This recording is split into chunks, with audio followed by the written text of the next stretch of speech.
L'ancien président du mouvement pour la renaissance du Cameroun, Maurice Kamto, a pris la parole ce jeudi 7 août 2025, 3 jours après l'annonce officielle de sa non-participation au scrutin présidentiel d'octobre prochain. Dans une vidéo publiée sur sa page officielle Facebook, l'opposant a réaffirmé que cette décision découle d'un processus qu'il juge falsifié dès le départ. Le régime voulait...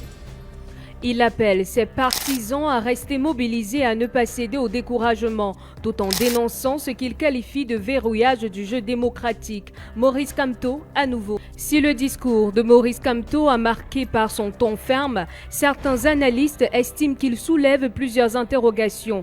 D'abord, son appel à rester mobilisé ne s'accompagne pas d'un plan d'action concret. Dans le contexte camerounais où le boycott électoral a souvent conduit à un affaiblissement des forces d'opposition, l'absence de stratégie alternative claire pourrait laisser des partisans dans le doute. Par ailleurs, l'accusation de fichier électoral truffé d'irrégularité n'est pas nouvelle, mais ni le MRC ni le Manidem n'a à ce stade rendu public les éléments techniques ou juridiques qui étayeraient cette affirmation. Or, selon le code électoral, toute contestation du fichier peut faire l'objet d'un recours auprès d'un conseil électoral dans les délais prescrits, ce qui n'a pas été formellement entrepris par l'un des partis. Enfin, en se retirant sans chercher à fédérer une coalition d'opposition plus large, le professeur prend le risque de laisser le terrain libre aux partis au pouvoir et à des candidats jugés moins populaires, réduisant ainsi la portée de sa contestation. Une option qui, selon certains politologues,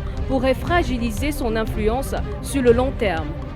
Le Conseil constitutionnel a rejeté mon recours demandant la validation de ma candidature au motif qu'il est non fondé. La décision de m'écarter de l'élection présidentielle de 2025 a été prise de longue date par le régime RDPC. Ce régime n'a jamais supporté que nous ayons évité le gros piège politique des élections législatives et municipales de 2020 en choisissant le boycott. Le régime voulait détruire le MRC à travers ces élections et ne nous a jamais pardonné d'y avoir échappé. Dès lors, la campagne de diabolisation du MRC et de son président national était lancée et la décision d'empêcher ce dernier, par tous les moyens, de prendre part à l'élection présidentielle de 2025 était prise. C'est dans cet esprit que les élections législatives et municipales prévues en février 2025 ont été reportées à mars 2026 afin d'empêcher le MRC d'avoir des élus et de pouvoir présenter son candidat à l'élection présidentielle d'octobre prochain.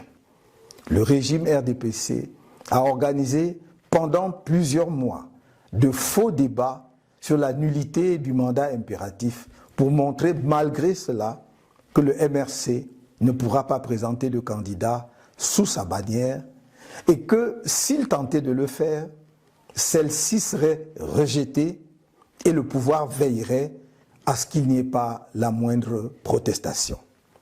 Bien plus, on nous a indiqué la seule voie qui s'offrait à nous.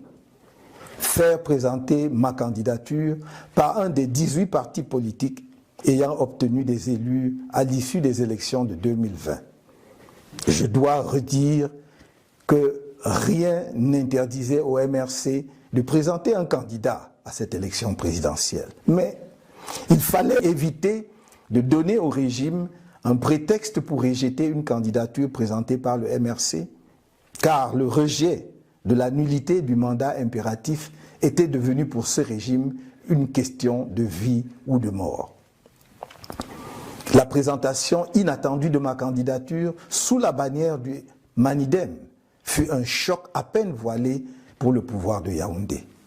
Pris de court, le régime en place s'est empressé de fabriquer un nouveau président de Manidem ainsi que son dossier de candidature pour créer artificiellement ce qu'on a appelé une pluralité d'investiture. Camerounaises, Camerounais, mes chers compatriotes, j'adresse mes remerciements chaleureux à tous ceux nombreux qui m'ont manifesté sans relâche leur soutien patriotique et démocratique durant cet épisode qui vient de se dénouer devant le Conseil constitutionnel le mardi 5 août 2025. Je remercie tout particulièrement l'honorable Jean-Michel Nitche, président national du FCC, coordonnateur de l'APC, ainsi que tous les membres de l'APC qui avaient décidé de porter ma candidature. Dans la même veine, je remercie le président national du Manidem, M. Anissé Georges Ekane, pour son patriotisme remarquable et son sens de l'histoire, sa fidélité aux idéaux qui fondèrent son engagement politique, son courage et sa détermination à voir notre pays reprendre sa marche nationaliste vers le progrès. C'est aussi pour moi l'occasion de saluer l'engagement exceptionnel de tous les responsables ainsi que les militants du Manidem pour leur soutien à ma candidature. J'exprime ma reconnaissance aux dirigeants et aux nombreux militants du MRC pour leur soutien indéfectible, leur engagement inébranlable et leur courage remarquable face aux multiples épreuves qui lui sont imposées au quotidien par un régime sans inspiration ni aucune vision pour le pays. Mes chers compatriotes, j'ai dit et répété que je ne vous trahirai pas. Et je ne vous ai pas trahi. En revanche, le Conseil constitutionnel, la justice et les CAM, le pouvoir en place à travers le ministère de l'administration territoriale notamment, qui a été de tous les mauvais coups contre nous, vous ont trahi sans état d'âme.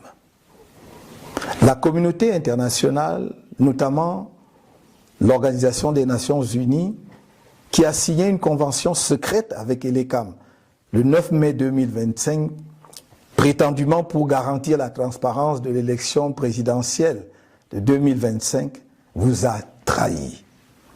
Cette communauté internationale, si prompte à se montrer aux côtés de la dictature qui écrase le peuple camerounais, ne s'est pas sentie concernée par le crime politique du régime RDPC contre notre peuple. Bien au contraire, elle s'est assise sur les valeurs qu'elle dit promouvoir et qu'elle prétend défendre. Mes chers compatriotes, dans le cadre de la préparation de ma campagne à l'élection présidentielle d'octobre prochain, j'ai procédé le 30 janvier 2025 au lancement de la levée des fonds irrelatifs conformément à la législation en vigueur. Suite au rejet de ma candidature, j'informe l'opinion publique que les contributions pour ma campagne à la dite élection sont désormais closes. En dépit des dépenses déjà effectuées dans le cadre de cette campagne, j'informe qu'il sera procédé au remboursement des contributions reçues dans les comptes bancaires ouverts à cette occasion, ainsi que dans les différents comptes chez les opérateurs mobiles. Des mesures d'ordre pratique sont en train d'être prises à cet effet. Camerounaises, Camerounais, mes chers compatriotes, je suis debout et resterai à vos côtés. La lutte continue. Vive le Cameroun!